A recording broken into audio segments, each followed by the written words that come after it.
Merhaba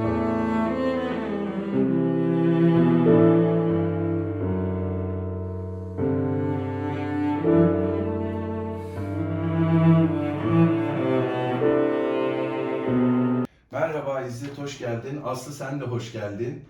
Nasılsınız? Merhaba, hoş bulduk. Merhaba. Şimdi 3 sezonu geride bıraktık. Biz sezon diyoruz 12 bölümde bir. Hı. Toplam 36 bölüm. Şimdi böyle bir keyifli bir kahve söyleşisi yapalım dedik. Aslı yine adeti bozmayıp Zoom'la katıldı. Ama burada masamızda. Biz bu 36 bölüm üzerine bir söyleşelim istedim. İlk Aslı'ya soralım, hanımefendilere öncelik verilir ya. İlk Aslı'ya soralım istiyorum. Aslı, nasıl gidiyoruz sence? Ne yani seni heyecanlandıran, mutlu eden, şaşırtan neler var? Biraz söz etsene bize. Yani hiç tahmin etmediğim kadar hızlı gidiyoruz her şeyden önce ve hiç bilmediğimiz yeni eserler öğreniyoruz. Bildiğimizi zannettiğimiz şeyler çok fazlaymış. Onu gördüm ben bu 3 sezon içerisinde. Meğer bilmediğim, o sadece buzdağının görünen yüzüymüş, altta nelerle karşılaştık. Ve her yeni bulunan eser, her yeni tanıştığımız kişi bizde farklı bağlantılar ve farklı kapılar açtı. Biz de zaten hani hiçbirimiz çok bildiğimizi vaat ederek girmedik. Biz de bu yolda öğreneceğiz dedik. Fakat bu kadarını ben beklemiyorum. Şu Dedektiflik an yapabilirsin. 327 esere kadar. Sen bu işten sonra bayağı dedektiflik yapabilirsin artık gibi geliyor bana. Galiba öyle yani, çünkü çalmadığım kapı kalmadı. Artık böyle hatta hep söylüyorum, tacizci gibi olmaya başladı. Bir yerden sonra telefonlarımı engelleyenler olduğu bir Stalker. aramalarından dolayı. Hani o kadar biraz fazla galiba zorladım bazı hocalarımızla. Onu fark Yalnız onu daha çok ilk sezon için konuşabiliriz bence. İnsanlar bizim ne yaptığımızı veya yapmaya çalıştığımız şeyi ne kadar devam ettireceğimize dair bir fikirleri yoktu. Böyle çok başlayan, yarım kalan, sadece konuşmada kalan, birilerinden destek alacağım diye başlayıp sonra o desteği alamadığı için vazgeçilen bir sürü proje var. Sanıyorum şu an bizim proje en uzun ömürlü birkaç yapılmış işten biri bizim camiada. Evet, o konuklardan Musa Göçmen söylemişti galiba, değil mi? Yani birincisinde geleneksel adı konur ama o gelenek olmaz diye.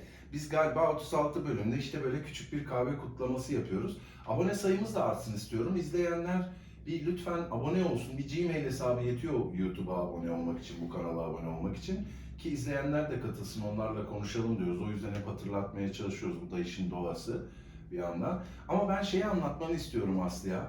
Nasıl gerçekleşiyor? Mesela şimdi bir isim nasıl bulunuyor? O hikayeyi bir anlatsana, perde arkasını, yani izleyicilerin bilmediği o kısmı.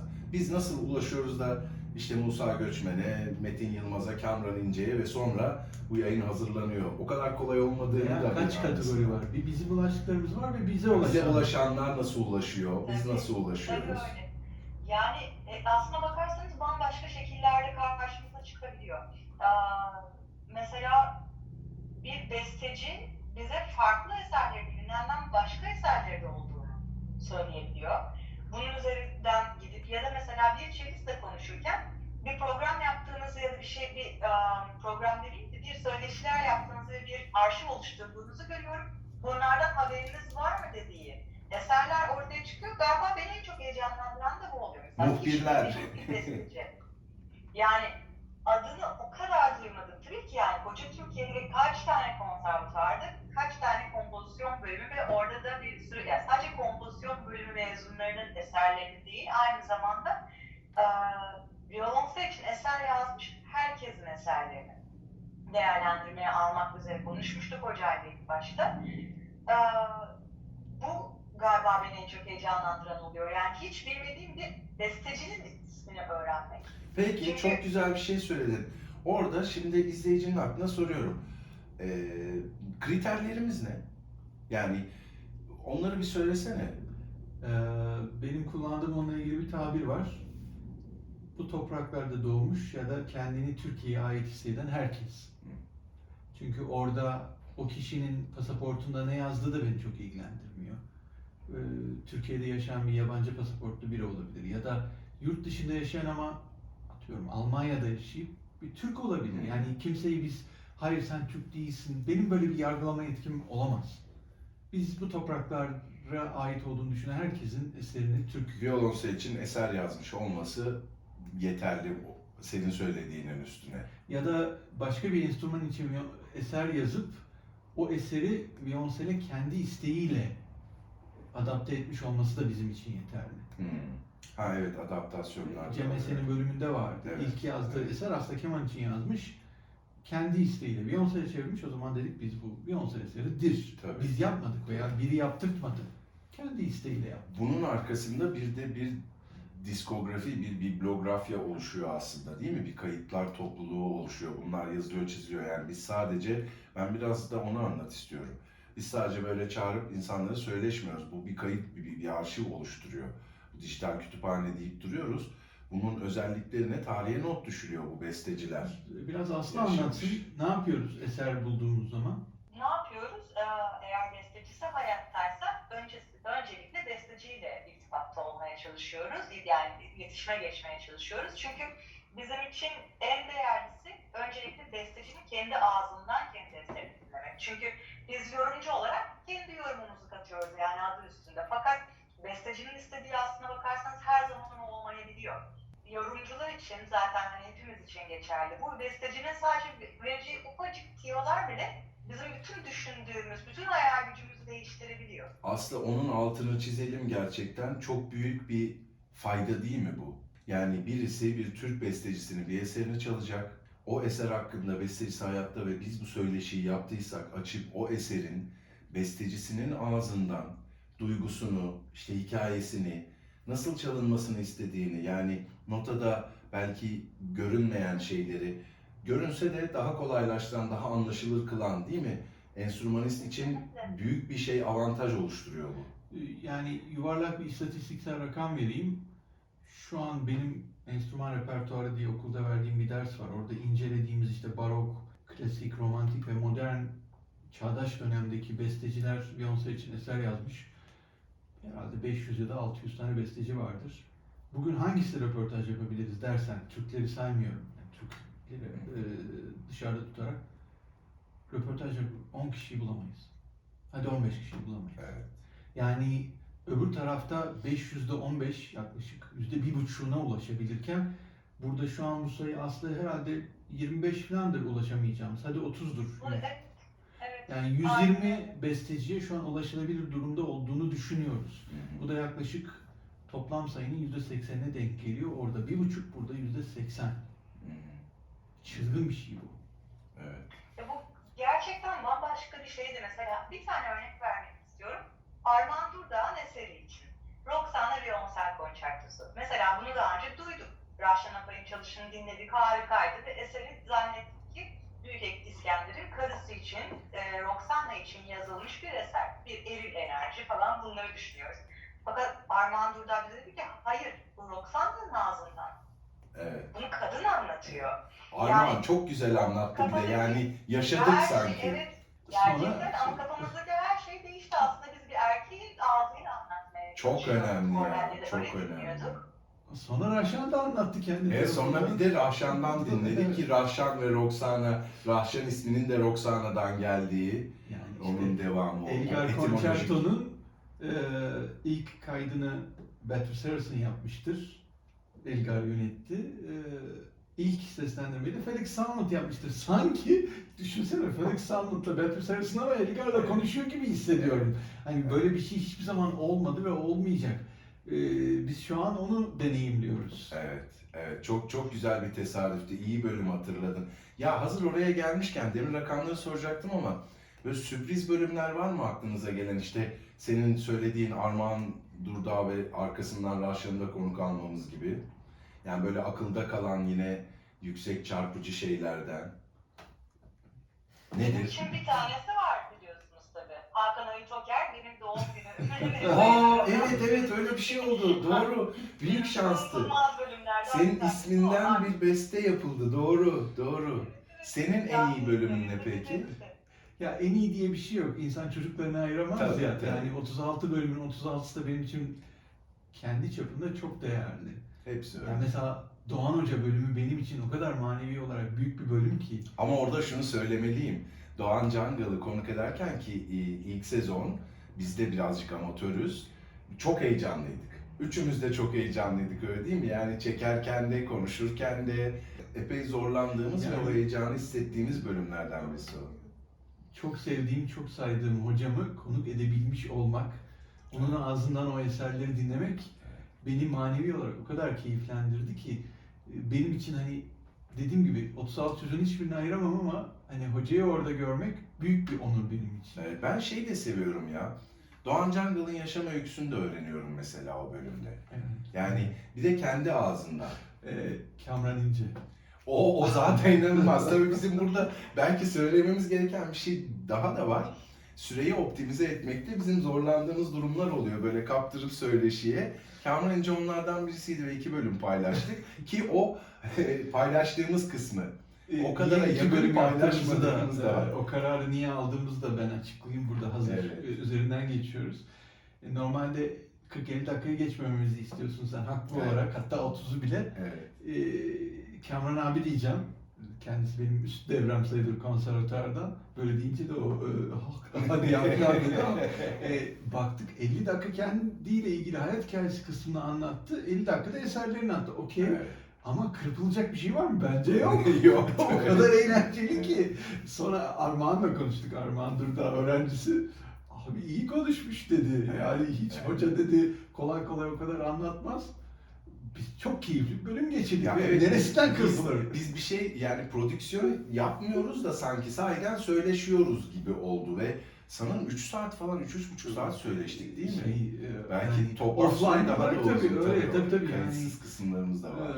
Çok yani Kamran İnce muhteşem bir bölüm benim açımdan. Evet benim de yıldızlarımdan birisi o, yani çarpıcı etki verenlerden birisi o. Yani kendi açımdan öngörmediğim sonuçlar, olumlu anlamda ne varı burada arada geçmek istiyorum aklıma hazır gelmişken.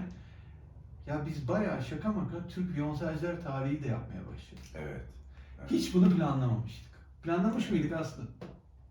Hayır, hiçbir bir şey yoktu. Hatta seslendirme tarihleri listesi yapmaya başladık üstüne.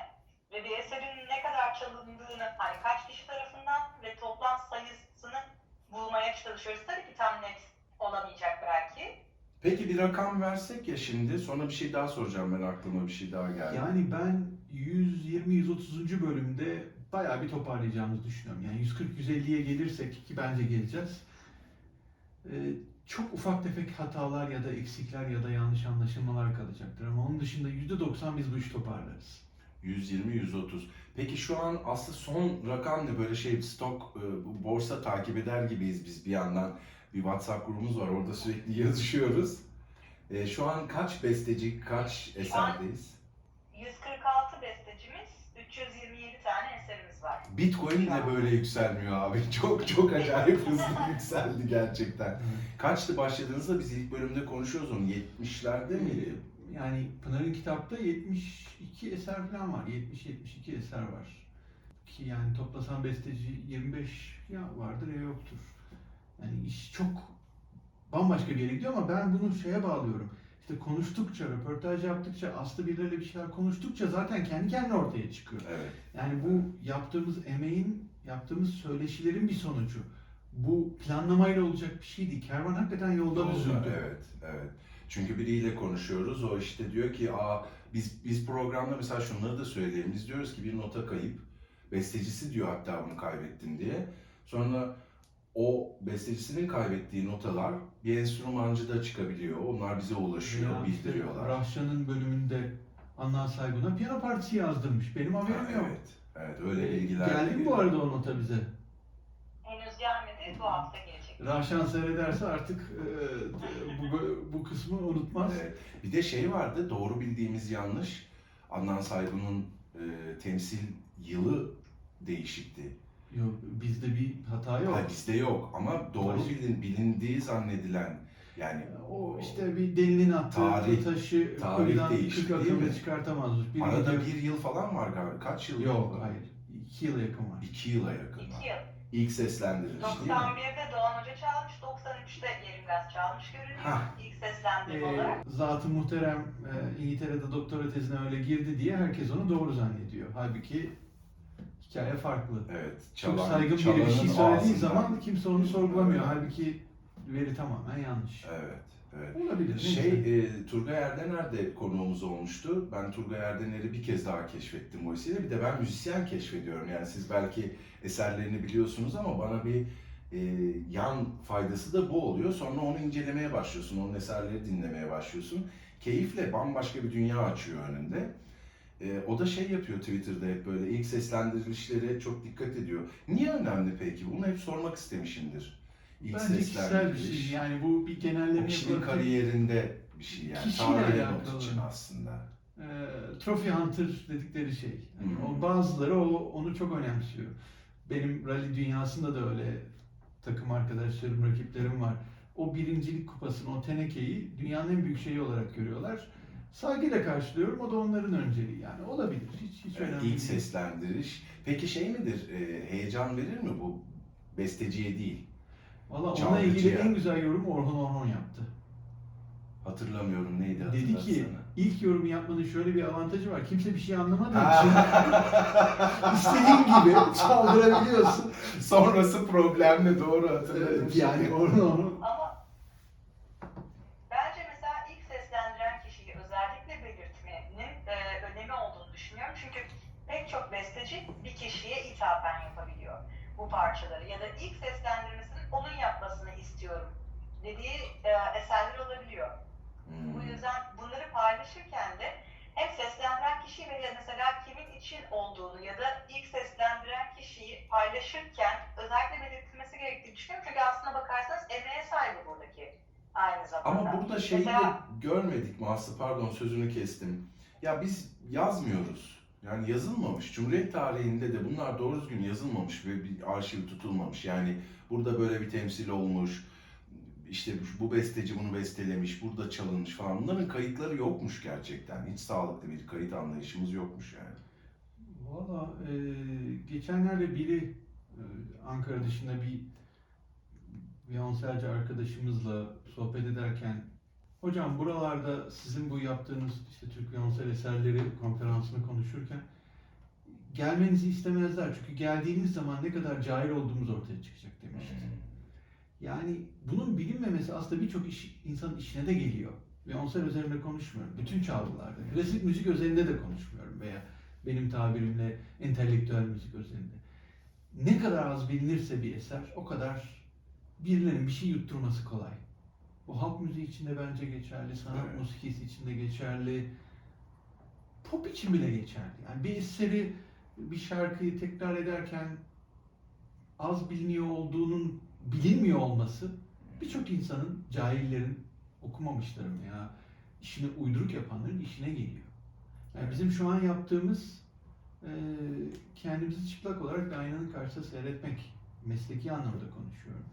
Hatalarımızı, defolarımızı, eksiklerimizi, fazlalıklarımızı, yanlışlarımızı görmek. Bunu yapabilme cesaretine sahip olmak. Evet. Bu konuda şimdi isimler andık. Tabii 36 bölüm. Her biri bir anda aklımıza gelip anamayız ama ben Dilbağ'ı da bir anmak istiyorum. Bize hani hem kendi konuk oldu hem de çok destek verdi. Konuk destek verdi ve o vesileyle biz bir dünya starı diyebileceğimiz Cangihan Kiras'la arkadaş olduk. Ve ne Söyleştik eğlenceli bir ve çok bölüm. eğlendik. Aynen. Çok eğlenerek bir bölüm çektik sahiden. Ben mesela kişisel olarak Necati Giray Hoca. 80 Evet, küsur o da yaşında çok bir delikanlı. Evet. Dedim yani ne kadar cahilim. Sağ olsun burada Cihat Aşkın'ı da anmak istiyorum. Cihat bana ne olursun konuş bak çok şey Evet, kazanacaksın bize demiş. isim İyi ki de öyle fısıldayanlar. demiş. Evet.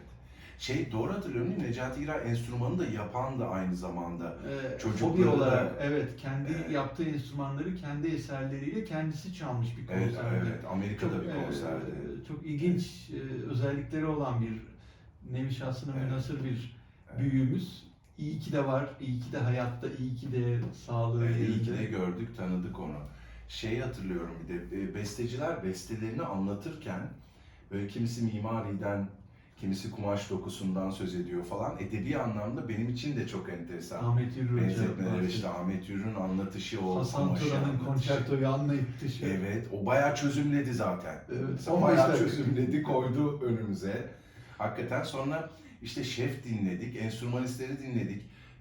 Çalma deneyimleri, onlar da çok enteresandı. Orada zorlanıyoruz. Herkesin söylediği bir şey vardı. Şu sonunda mırıldanılan, türkü söylenen şey. Mesela orada o heyecanı nasıl yaşadıklarını ne kadar güzel anlatıyordu. Şey de anlattı en son.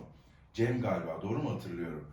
Rezonanstaki konserden falan. Yani o duygularını da sadece besteciyi ve bestenin yapısını değil, onu icra ederken çalanın duygularını da dinleme şansımız oldu burada. Bence çok keyifli bir iş yapıyoruz ya. Değil mi? Kesinlikle. Ben arkadan mesela gelen gençlerin yani e, ben de yine küçük jenerasyondan ama benden de küçük jenerasyonun ne kadar hoca da hep söylüyor ne kadar cesur olduğunu. Pırıl pırıllar. Ve yani ne kadar mesela aslında bilgi birikimleri olduğunu, bu işi boş yapmadıklarını, çok çok güzel bir referans olduklarını gördüm mesela. Bence onların da altından gelen jenerasyon için çok güzel örnekler kendileri. Yani en son Poyraz Baltacı gibi de aynı zamanda yaptığımız söyleşi. Yarın yayınlanacak. Evet, yarın yani biz bunu çekiyoruz. Bugün ne? 9 Ekim, 10 Ekim'de yayınlanacak bölümümüz. Biz bunu ama haftaya yayınlayacağız. Evet. Yani dediğiniz gibi Cem Esen'in eserini anlatışı ne kadar güzel. Kelimeleri tane tane seçerek anlattı. Çok güzeldi. yani ruhu yaşlanan insanlar hep aşağı jenerasyonun daha kötüye gittiği iddiasıyla orada burada konuşurlar. Benim gördüğüm kadarıyla o bizim altımızdaki jenerasyon bizden 1000 kat iyi. Çok çok iyi, kesinlikle çok iyi. Burada şey de samimiyetle söyleyelim. Bizim konuklarımız genelde bize bir teşekkür ve övgü metni söylüyor, bizle paylaşıyor. Ne iyi bir iş yapıyorsun, sorun ayrılız falan diye. Bazılarını kesip yayınlamadığımızı şımarmamak için itiraf etmeliyiz. O kadar övgü, tamam hoş, ne yaptığımızı biliyoruz bir yandan ama utandığımız için belki o övgüleri azalttık ama neredeyse her konuğumuz bizi bir tebrik etti. Güzel bir şey bu, çok güzel. Doğru yolda olduğumuzu gösteriyor bir yandan. Ama yapamadıklarımız var mı? Bir de oraya baksak. Yani tamam high'lara baktık ama low'umuz var mı? Yani pandemiden kaynaklanan bir şey vardı. Var. Donukluk. Var. Yani Ocak ayındaki bölümü şu an tabii çok pırıl pırıl hatırlamıyorum ama kendi açımdan bu yeni insanları tanıma şehveti mi diyeyim, hevesi mi diyeyim, bu eserlerin kaydı kısmında bana frene bastırttı. Yani şu an bölünemiyorum. Çünkü bu o kadar öncelikli ki kimseyi atlamayalım, yapabildiğimiz herkesle yapalım. Bir yandan işte notalarla uğraşıyoruz Aslı'yla. Bir yandan Aslı'nın yüksek lisans mezuniyeti için başına sardığım bir sürü çılgınca eser ve çılgınca yorum türleri var. Evet, yani kayıt yapma kısmında geciktik ama bu bir tercihti, bir tür mecburiyetti. Ama hani keşke birlikte yapabilseydik ama yapamazdım. Yani bugün geriye dönsem 15 günde bir mi bunları yayınlasak? Hayır. Yani doğru şey değil. Evet. Bu arşiv oluşacak. Belki işte bu bir ciltlenecek. Sonra ikincinin cildine başlayacağız. Evet. Yani bence... o başka bir hikaye olacak. Orada eserlerin üzerine belki harmonik ya da formal yapısı konuşulacak. O başka bir şey. O daha akademik bir hale gelecek. Biz şu an hikayeleri duyuyoruz. Evet, korkunç, keyifli o kısımda aslında o hikayeler. Hakikaten benim aklımda yaşıyor bir yandan. Benim açımdan mesela eserlere ulaşma kısmı pandemi yüzünden çok sekteye uğruyor. Yani pek çok mesela bestecimize ulaşamıyoruz. Hocamla beraber gidip yüz yüze yapmak istediğimiz söyleşiler vardı. Pandemiden dolayı bunları yapamıyoruz. Çok değerli hocalarımızla görüşemiyoruz ki mesela kapısını çaldığımızda aslında bize hemen kapısını açacağını bildiğimiz hocalarımız var. Duayen çelistler. Fakat hem kendimizi hem onları korumak, yani aslında bu pandemi işte. Yüksel Kop da gel mesela. Beyoncé için bir eseri var ve belki hani gidip evini hep beraber arasak bulabileceğiz ama şu anda yapamadığımız için bunu. İlhan Osmanbaş. Yaşı da çok büyük oldu. İlhan Osmanbaş hocamız mesela. Yani korkumuzdan dolayı aslında giremiyoruz. Bence pandemi bize bu konuda mesela biraz yavaşlattı. Ama en azından bunları aşacağız diye düşünüyorum. Orada da işte teknolojinin, yeni medyanın avantajını kullandık. İnsanların evlerine girdik. Hani hatırlıyorum ben ilk zamanları çok daha sıkıydı. O sokağa çıkma yasağının olduğu zamanlarda da biz bölümler çekiyorduk. Evet. Evet. Bir o yasaklar zamanında yaptık. Mesela analiz etmek açısından söyleyeyim. Hiç İstanbul'u bu kadar bilmediğimi bilmiyordum. Mimar Sinan'dan İstanbul birçok ve İzmir. misafirimiz oldu. İzmir'den fazla olmadı. Ümit dışında İzmir'den kim oldu? Başka yok gibi. Ahmet Yürür var O İzmir'den. bana göre İstanbul. Ha, okey. Sen orijinli şey Evet, yapıyorsun. konservatuar bazında konuşuyoruz. Münif. Münif Mersin. Münif Mersin'de pardon. İzmir'den olacak misafirlerimiz var. Biliyorum Henüz hani olacağını. o sıramıza göre. Ebru Güzelcan Bey vardı. Mesela hem Mimar Sinan hem İTÜ'den çok misafirimiz oldu. Evet. Kadıköy nispeten az şu an hala. Ankara'dan, Bilkent'ten işte Gözde Yaşar oldu. Ben hani okul çıkışı olarak bakıyorum. Onun dışında ağırlık bizim okuldan gittik. Kadın erkek misafir oranımız hemen hemen eşit gidiyor ki bizim Evet, camianın bak bir o doğası. istatistiğe bakmadım ama o da güzel bir şey. Çok hoş. Tabii, Doğru. tabii. Ama daha çok enstrümanist oluyor. Kadınlar, Evet. evet doğru. Bir sürü pırıl pırıl kadın çelistimiz var. Nil'i hatırlıyorum. Nasıl bir enerjiydi ya. Nil, Nil beni çok heyecanlandırmıştı. Rahşan, o ekip çılgın zaten Gözde. Nil de Dilbağ'ın mı öğrencisiydi? Onlar hepsi şey, İstanbul. Mimar Sinan hepsi. Mimar Sinan ama. Mimar Hepsi Sinan. mimar. Yani aralarında birkaç sınıf var ama Hı. üç aşağı beş yukarı aynı. Yani inanılmaz bir ekip ya. Evet. Yani işte Evet. yarın Poyraz'ı yayınlayacağız. Poyraz'ın enerjisi de süperdi. Evet, çok güzeldi gerçekten. Evet. Yani bilmiyorum, keyifli gidiyor. Sen sağ ol Metin Yılmaz'ı buldun. Evet, ben de buldum bir tane. İngiltere. Evet. Evet. İşte Cem şimdi Almanya diyeceğim. Cem'i misafir ettik, Cem Esen'i. Hı hı. O bir taksi şoförü varmış, lafı geçti. Almanya'da taksi şoförü. Ya onu da alacağız değil mi? Neydi ismi? Mustafa? Evet, Kemal Cem Yılmaz. Kemal Cem Yılmaz, evet. tamam. Bendeki notlarda bir de Mustafa diye bir isim vardı ama Kemal Cem Yılmaz, evet. Onun yaşam hikayesi de çok ilginç. Yani bir de böyle bizim bir gurbetçilerimiz var. Hiç tanımadığımız, Evet. bilmediğimiz. Evet. Gurbetçi olup bizimle bu yolda yürüyen. Daha kim bilir kimlerle karşılaşacağız. Valla hani daha 36 bölüm oldu diyorum daha. Evet, daha, evet. Bizim bir de çekingen bestecilerimiz var. Konuşmak istemeyen. Ah, evet. Tabii. Evet. Evet. Evet, doğru. Tabii. Ya da Yani mükemmeliyetçi kendi çok hani bölümü beğenmeyip yayınlatmayan, isim vermeyeceğim. Evet, bir de öyle de küçük de bir arşivimiz var. Evet. Öyle bir şeyimiz de var. Ya da mesela bana eser hakkında açıklama metni gönderip geri geldiği zaman bunu sen okursun diye eseri hakkında açıklama gönderen bestecilerimiz var mesela. Onun yorumcularıyla mesela bir bölüm yapıp o sırada o metni okumak Evet. istediğimiz eserler hakkında. Ama böyle bir de dediğim gibi çekingen bestecilerimiz de var. Materyalimiz çok aslında. İşte o da o şeyin, camianın birazcık renk skalasını gösteriyor bir yandan da. Yani karakterleri de yansımış oluyor aslında tabii ki besteyle paylaşılan şeyin içine. Bak mesela Erberk Er Yılmaz'la Önder Özkoç. Çok yakın çalışma arkadaşları. İkisi de Ankara Müzik Üniversitesi'nde kompozisyon sanatlarında görev yapıyorlar. Karakterleri 2 bölümü izleyince 180 derece ama çok iyi arkadaşlar. Evet. Belli ki aralarından su sızmıyor ama Yaklaşımları çok bambaşka farklı. 2 tane insan profili. Evet. Peki buradan şey çıkar mı acaba? Çağdaş, yani şu an hayatta olan bestecilerin, yani şunu demeye çalışıyorum, bir Türk ekolü diye bir şey çıkar mı acaba? Jangian'a da birazcık sorduk. Saygun'un belki Bence çıkmaz. frankofon dedik ama çıkmaz mı? Yok yani bir Erberk'e bak, onun üslubuna bak, dünya görüşüne bak, bir Hakan Ali Toker'e bak, bir Kamuran abiye bak, bir Turgay abiye bak. Yani Evet. hiçbiri bir yerde tutmuyor veya Hasan Uçarsu'ya bak ki Hasan abi muhteşem bir besteci ama hani bunların hepsini bir potada bence eritemezsin. Bunların hepsi sonuçta ama Türk olduğu veya Evet, bu rengarenk. topraklara ait Aslında olduğu. biraz Türk halısı gibi bir yandan. Belki bir şey çıkıyor da onun fotoğrafını çekmek zor. Kamran İnce kayıt dışı kısımda ya siz niye bu Türk bestecileri serisine dönmüyorsunuz dedi. Kamran abi dedi ben yapamam. Bunun yani. altından nasıl kalkılır dedi. Yok ben hiç oraya giremem. Biz Beyoncé eserleri bazında fotoğrafı çekip bırakacağız. Evet. Sonra da kayıtları yapacağız. Benim görevim orada bitecek. Ondan sonrası artık başkalarının işi. Tabii kayıtları yapacağımızı bilmiyor seyirci. Şimdi bunu 3. sezon başında küçük bir müjde gibi veriyoruz. Böyle bir planımız var. Birazcık ondan söz etsene istersen.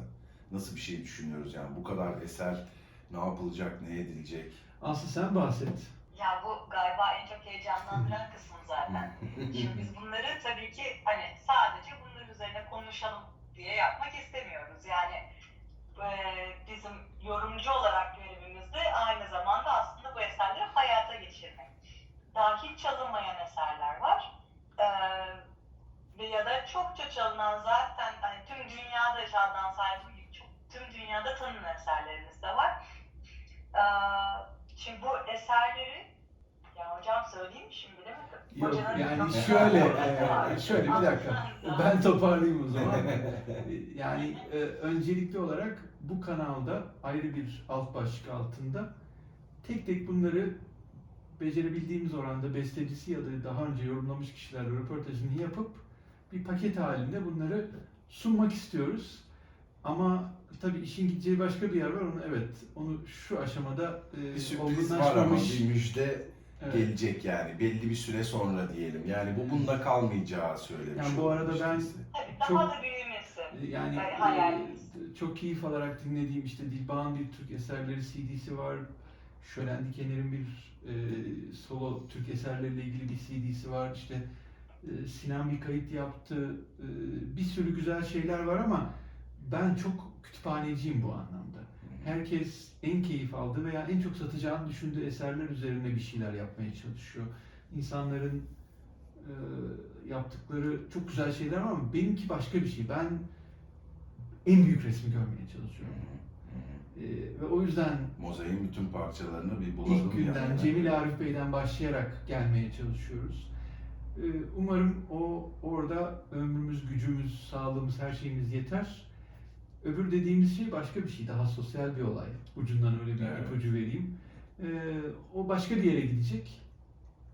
Bakalım yani zaten ilk konuştuğumuz gün, Aslı'nın bu projeyi ilk öğrendiği gün, seninle ilk konuşmaya başladığımızda benim hedefim zaten bunları kaydetmekti. Şu an yaptığımız bütün röportajlar aslında ara bir nokta. Bu Evet. yolun sonu değil, bu benzincide durmak benim için başka bir şey Evet. değil. Gideceğimiz, akşam varmaya çalıştığımız yer burası değil.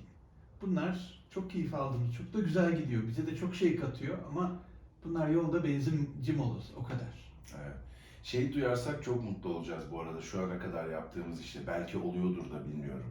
Diyelim ki genç bir enstrümanist bizim de röportaj yaptığımız, söyleştiğimiz bir bestecinin bir eserini çalacak ve açıp bunu izliyor. Galiba böyle bir şey söyleyen bir genç oldu. Ben izleyeceğim şimdi falan diye. Kimdi ya? Onur mu söyledi böyle? Hani o eseri çalmıştım ama dinleyince fikrim değişti falan gibi bir şey söylemişti. Çaldığı bir eseri bestecisinin ağzından Ravşan çözümlemesini Apay dinleyince. söyledi. Evet, Raşan mı söyledi. demiş? Tabii Doğan Ravşan Hoca'dan Apay. Adnan Evet. Saygun'un açılış temasının aslında Bozlak olduğunu Ha, öğrendiğini evet, Bozlak söyledi. hikayesi doğru. Evet. İşte bunlar güzel küçük mucizeler aslında bir yandan da. Burada bir not ekleyeyim. Yani bu kadar keyifli bir camia olduğumuzu bilmiyordum ben. Evet ya çok iyi bir iletişimimiz var Yani gerçekten. birkaç istisna, yine isim vermeyeceğim. Birkaç huysuz dışında biz güzel bir camiayız. Evet. Çokça müzik protokolünden iletişim kuruluyor. Yani bir itirafta bulunayım. Benim aslında kişisel olarak hiç haz etmediğim ya da aramda geçmiş zamanda çok büyük sorun olmuş birkaç kişiyle biz çok keyifli röportajlar yaptık. Ve muhtemelen hani birebir siz biliyorsanız fark veya ben size ifade ettiysem aslında arkada çok büyük bir negatif enerji olduğunu bilseniz de ben onu hiçbir zaman yansıtmadım. Çünkü bu proje için hiç kimse bize kötü davranmadı. Dediğim gibi o birkaç istisna var. Orada ortak payda belki müzik ve sizin ortak emeğiniz olduğu için ben de hep şey derim aslında. Müzisyen insan kötü olmaz ya. Hani müzisyen insan kötü olmaz. Tabii Müzisyen insan çok haset olur, romantik de. duygusal olur. Müzisyen insan aklıyla değil kalbiyle ya da yüreğiyle hareket eder. Evet. Müzisyen insan kıskançtır, kendi başarısını öne koyar. Evet ama böyle bir Ortak payda Asimov'un olunca. tabiriyle the greater good diyor ona işte büyük bir hedef için Herkes baltalarını toprağa gömdü benim çevremde. Bir iki istisna. İnanın hani %1'i etmez toplam görüştüklerimizin %2'si etmez. O açıdan seviniyorum ki ben o %2'nin de bir süre sonra bu iş daha da büyüdükçe onların da baltalarını toprağa gömeceğini ümit ediyorum. Öyle olmak zorunda çünkü bu hepimizin hayatı. Evet. Bu projenin içinde yer almayanların nerede kaydı olacak ben bilmiyorum. Evet, evet, kaydı gerçekten birazcık yaptığı işi hizmet görüyoruz. etmeye çalışıyoruz zaten. Yani kimse için bir şey yapamadığı Tabii tabii, için burada bireysel bir hizmet amaç yok. etmeye Aynen, çalışıyoruz. aynen. Aynen, söylediği felsefe ortak payda, yani burada hepimizin Evet. aynı amaç için çalışıyor olması, komplekslerinden, kişiliğinin defolarından vesaireden ayrılıp, ama oradan sonra da çok keyifli bir elektrik de çıkmadı mı ortaya? Yani beklemediğimiz, yani aslında tamam teknik olarak o bilgiyi verir, röportajı yapar ama bizim konuklarımız bugüne kadar işte 36 olduysa 36'sı da çok samimi ve çok keyifle söyleşti bize, ki buna Fransız konuğumuz Jean Guillain da dahil. Öyle. Yani güzel bir enerjisi oldu gerçekten. Öyle. Yani şunu da görüyorum genç kuşakta. Ya insanlar biraz ilgiye, biraz yaptıklarının takdir edilmesine çok muhtaç. Ve bunu 50 kere hak ediyorlar. Evet, çok hak ediyorlar. Yani bu bahsettiğim pohpohlamak, hak etmediği bir ilgi, bir destek vermek değil. Bunlar bizim yaptığımızın, bizim ifade etmeye çalıştığımız çok ötesine bir desteği hak ediyorlar. Ve çok cesurlar. Çok da güzel işler yapıyorlar. Evet. Umarım bu videoları seyreden destek olabilecek kişiler der ki hakikaten şu kişi, ben de bir şey yapayım ya da kişilere ya da kuruma hak ediyoruz. Onu Evet. görüyorum. Evet, evet. Ortak hak ediyoruz gerçekten bunu. Yani o sesi duyduğumuzu, o sesle ilgilendiğimizi bilsinler diye biz de aslında bütün bunları yapıyoruz bir yandan. Sormadın ama bir şey söylemek zorundayım. Bu projede ismi geçmeyen violonselciler ya da bu projede ismi geçmeyen bestecileri niye dışarıda bırakıyorsunuz denebilir. Bu proje Türk violonsel eserleri ve bestecileri adıyla yapıldı. Biz burada Türk violonselci icracılar tarihi yapmıyoruz. Ona girseydik işin konsepti değişecekti. Yani bir tanım yapmak zorundaydık. Evet.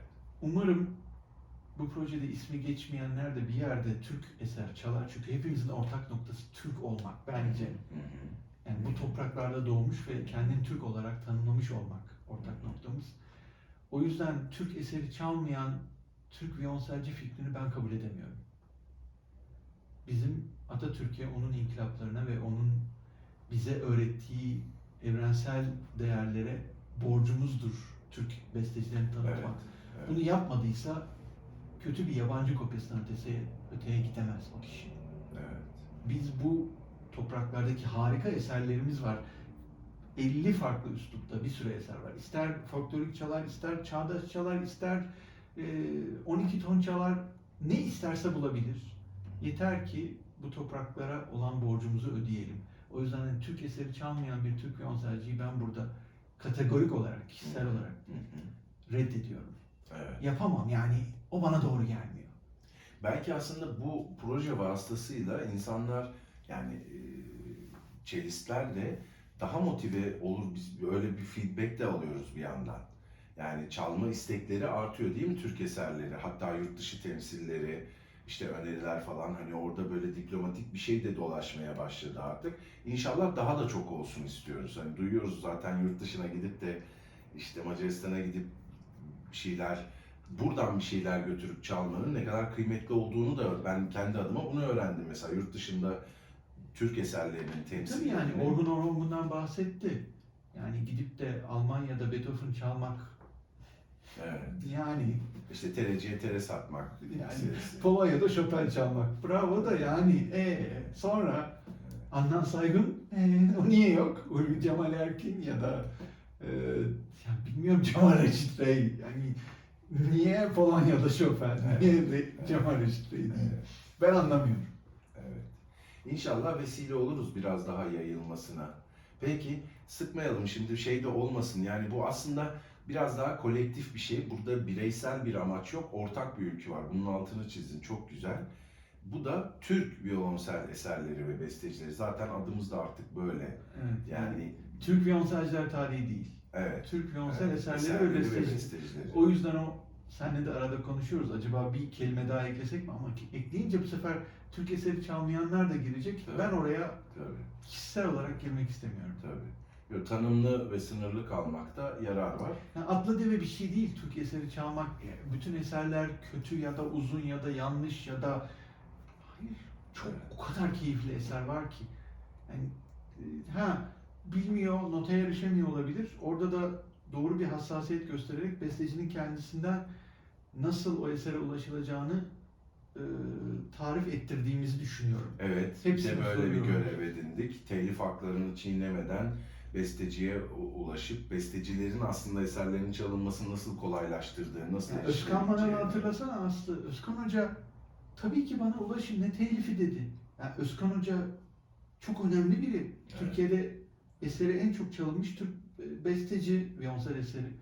Özkan Hoca gibi biri nasıl çırpınıyor, nasıl olumlu yaklaşıyor. Şimdi bu adama mı işte telifle, hayır kimsenin bir insanları hırpaladığı bir şey yok. Gayet Evet, herkes Çok da ulaşabilir. erişilebilir. Herkes burada Çok. kişisel e-mail adresini veriyor, not düşüyoruz. Yani insanlar nasıl erişebilir ki bize erişip de bizi köprü olarak da kullanabilirler ki kullandılar da zaten. Bunlar daha çok olsun, devam etsin diyorum. Var mı? Toplayalım artık. Biz bayağı konuşuruz aslında bunun üstüne ama toparlayalım. Var mı son sözler söylemek istediğiniz bir şeyler? Bir sonraki bölümleri ve önümüze yeni çıkacak şeyleri ben heyecanla bekliyorum. Çünkü her gün yeni bir sürpriz. Şeyi söyleyeyim, Violonselciler muhtemelen 6-7 kişi sonra bitecek. Yani 36 bölümün en az herhalde biz 15-16'sında violonselci kullanmışızdır ama violonselci stoğumuz yavaş yavaş bitiyor. Bundan sonra daha besteci ağırlıklı gideceğiz. Onlar gördüğüm kadarıyla daha az izleniyor. İşte bu da doğru bir şey yaptığımız anlamına geliyor. Demek ki bizim bir şekilde o bestecileri tanıtmamız, duyurmamız lazım. Çünkü hepsi bir kendi içinde bir cevher. Daha besteci ağırlıklı sezonlara geçeceğiz bundan sonra benim Evet. gördüğüm. Değil mi Aslı? Yani fazla bir Evet. violonselcimiz kalmadı. Toplasan 6-7 kişi var. O kadar yani. Tabii yani genç bestecilerin yazdığı eserleri ilk seslendiren çelistleri de ayrıca ya da yeni öğrendiğimiz eserleri seslendiren çelistlerle karşılaşacağız muhakkak. Yani önümüzde tabii ki bir röportaj listemiz var, belli bir sayımız var fakat bunların çok şaşırtan işlerde hiç bilmediğimiz isimler, yeni isimler aralara girebiliyor. O yüzden çok da öngöremiyorum açıkçası ben yani hani 130'da bitiririz gibi bir şey ben çünkü hiç belli olmaz. 200'de eserlerimiz biter diye düşünüyoruz. 327'ye geldik o yüzden bunu 500 olmayacağını bilemiyorum. Ay yapma vallahi Evet, hiç bana. tahminleri açığız. Hocam olacak 600-700 ben biliyorum binlere. Vallahi biz şu Koşalım kayıtları işte. yapalım, kanala koyalım şeyleri, eserleri, sonra isteyen istediğini yazabilir. Ben bir yerinden yakalamam lazım. Bir varış noktası da belirlemek istiyor kendi yarışçı olduğu için aslında bir final olacak yani bir kurdele olacak. Sembolik de olsa olacak. Zaten durmuyor, hayat durmuyor, o devam edecek. İnşallah biz götürebildiğimiz kadar götürürüz ama bizden sonra da bu ve benzeri projeler olur. Diğer enstrümanistler için, diğer besteciler, diğer besteler için de olur. Yani ben zaten bu kanalın izletin, eğlencesi olduğu fikrinde değilim. Bu kolektif bir olay. Şu an sadece bu yükü biz taşıyoruz. Yarın öbür gün ben o yükü birine devredeceğim. Evet. O birisi onu devam ettirecek. Yani bu benle başlayıp benle bitecek bir şey değil. Bu çok ilk bölümde de söylemiştim. Evet. Bu Bitmesi çok uzun bir yol. hatta, evet. Umarım işte diğer çalgılar duyuyorum ama daha hani realize olmuş bir şey yok. Diğer çalgılar bazında da bunun yapılması lazım. Mesela şan eserleri, Türk şan eserleri çok merak ediyorum. Ne var? Kim ne yazmış? Türk şancıları kimdir? Hiç ağzından bir konuşma duymadık. Yani biz o cam faunusun içinde yaşayan sahnede bazı varlıklarız. Robot muyuz, insan mıyız? Kimse bizim ne olduğumuzu çok da bilmiyor. Birkaç YouTube kanalında konuşan işte Gülsün Onay Hoca gibi daha konuşmaya hevesli büyüklerimiz dışında çok az insanın sesini duyduk. Evet. Çok az insanın ne düşündüğünü ağzından duyduk. Biraz bunları duymamız lazım.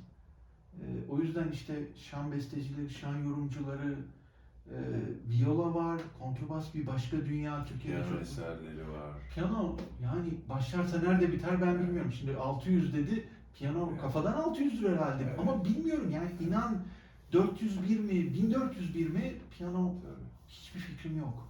Keşke birileri bunlara girse de, Evet, bir yerden başlamak gerekiyor aslında. çünkü onu da söyleyeyim.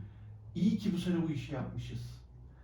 Hakikaten ucundan bazı şeyleri yakalamışız. Bir tek Evet. atladığımız, daha doğrusu iki atladığımız insan hani kaçırdık diye düşündüğüm işte Nusret Kayar'la Ferhat Alay.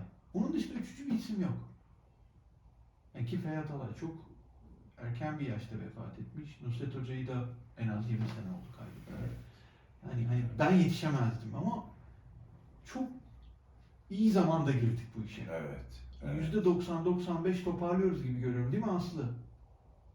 Evet, çoğunluğunu toparlıyoruz. Çok Öyle az, görünüyor. çok az Evet, kaçırdık. Cumhuriyet tarihiyle hatta biraz daha öncesine de dayanan aslında güzel bir temel, hani bir 101 çıkıyor gerçekten buradan. Bunun üzerine artık insanlar devam eder diye düşünüyorum ve Ama bizim daha çok bölüm var. Kim bilir tabii neler tabii biz çıkacak. daha anladım yolun 1/3'inde falanız yani. 1/4'i. 1/4 hatta. 1/4 tabii. Yani 36 çarpı 4, 144. Şey, 1/4'indeyiz. Benim kafam, değil mi? 140 kafadan görürüz herhalde. Yani çok emin olamadım, evet, ama yani 147 eserimiz olduğunu ve 147 besteci Aslında- olduğuna göre pardon, 30'da bestecimiz. Ama hepsi hayatta mı? Hayır, 30'da iyi de Ertuğrul Bayraktar bölümünde Kemal İlerici'yi konuşuyor. Ha doğru, bir de öyle bir şey yaptık, doğru. Yani onda bir sıkıntı Doğru. yok. Bizim konuşmamıza engel ya da Yok, incelememize hiç, engel hiç, değil. hiç. Çünkü bu iş ardıllarıyla gidiyor, usta çırak ilişkisi var. Burada söylememde mahsur yok. Şu an planlamasını yapıyoruz. Ali Doğan Hoca, Necil Kazım Akses 4. Senfoni aslında viyonsel konçertosudur. Yani viyonsel solo ve orkestra için bestelenmiştir. Umarım bizim konuğumuz olacak Rengin Gökmen Hoca ile ikisi. Onlar da Necil Kazım Akses 4. Senfoni Tabii. konuşacağız. Evet, Tabii. Necil Kazım Akses vefat edeli çok oldu ama ne engelimiz var? Evet, evet. Orada bestecisinin ağzından değil ama işte Yani ona geleceğim. 147 besteci, 30 da viyonselci olsa demek ki şu an kafadan 177 adayımız var. hı hı. Bunun 20'sini kaçırsak, 30'unu kaçırsak zaten 150 kalıyor. Kötü bir rakam değil. O yüzden 144 Evet. diyorum. Tabii, tabii. Hı hı. Yani çok büyük bir rakam tabii ki. O zaman nice 36'lara, nice sezonlara seyircilerimizden, bizi izleyenlerden ki hepsi artık arkadaşımız bir yandan da ne istiyoruz? Abone olmalarını, beğeniyorlarsa beğenmeyi, beğenmiyorlarsa da beğenmediklerini söylemelerini istiyoruz. Aşağıya olumlu olumsuz yorum yazmaları. Evet, bize bu düşüncelerini bildirmelerini önemsiyoruz. WhatsApp'tan değil, oraya yazsınlar, herkes görsün. Çünkü biz herkese konuşuyoruz. Bir de şu çana bassınlar ki biz, şeyi de söyleyeyim, biz her pazar sabah 9'da paylaşıyoruz. Haftalık bir programımız var.